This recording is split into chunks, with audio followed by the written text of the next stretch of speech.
皆さんお待たせ、カレンゲームラボのカレンです。今回はこちらの動画で紹介したソウルライク系アクション RPG アネンディングダーンについて約8ヶ月ぶりに新情報と新 PV が公開されたので、どんなゲームなのか新情報を踏まえ改めてお伝えしようと思います。短めの内容なのでぜひ最後までご覧くださいませ。チャンネル登録をお済みでない方はぜひこの機会にチャンネル登録高評価ポチッとお願いします。それでは曇りなき眼で見てまいりましょう。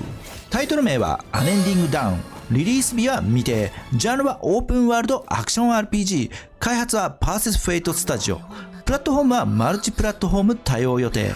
本タイトルはアンリアルエンジン5で開発しており、荒廃した世界をアニメ調で表現し、バトルはダークソウルや赤狼、エルデンリングを彷彿とさせるダーク系で緊張感を感じさせられる内容となっています。開発元のパーセスフェイトスタジオは23年5月に設立したスタートアップ企業で、本タイトルの開発コアメンバーはネットイース出身者が携わっているようです。で、前回までに判明しているゲーム内容はこちら。ババーン。オープンワールド、マルチプラットフォーム対応、複数パーティー編成可能、ボス戦ではローグライク要素を取り入れるということで、ここからは新 PV を元にいつものように視力の低下を覚悟してスロー再生拡大を駆使し、現在分かった内容をお伝えします。まず PV 見ておやっと思ったのがキャラが違う点。今までメインで見ていたキャラはこちらで、開発進むにつれてキャラも変わったのかなと思ったんですが、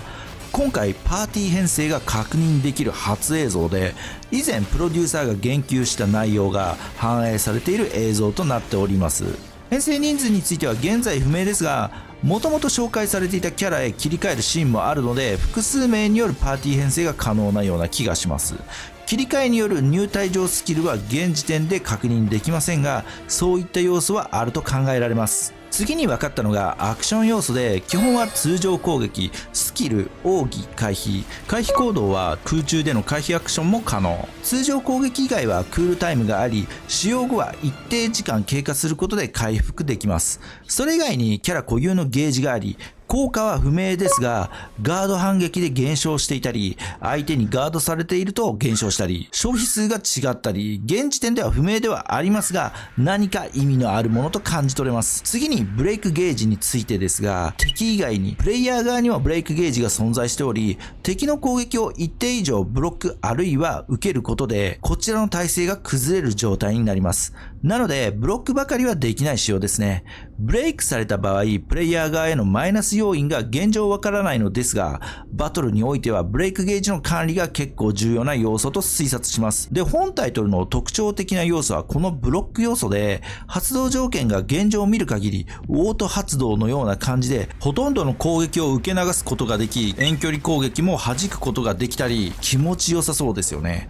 ただ、一部の攻撃はブロックすることができないため、回避アクションを取るといった感じです。ブロックできない攻撃は敵の攻撃が発動する際に目が光ったり、範囲攻撃発動時のガイドが表示された際などが判断材料になります。ここまでがバトル面における現状分かった内容と推察です。次はフィールドギミックですが、これはちょっとプレイヤーを驚かせる、あるいはイラつかせる、ある意味開発側の悪意を感じるギミックとなっていて、突然バリスタが飛んできたり、天井から落下物があったり、さらに敵が突然コーナーから現れるコーナーキルを仕掛けるドッキリとか、こういった細かなギミック要素が多くあると推察します。戦闘中にこういったギミックがあるとかなりプレイヤー側としてはストレスが溜まりますよね。はい、ここまでが現在判明した内容となります。まだまだ開発中の段階で、リリース時期も早くて2年後くらいになると思いますが、しっかりと開発が進んでいるようで安心しました。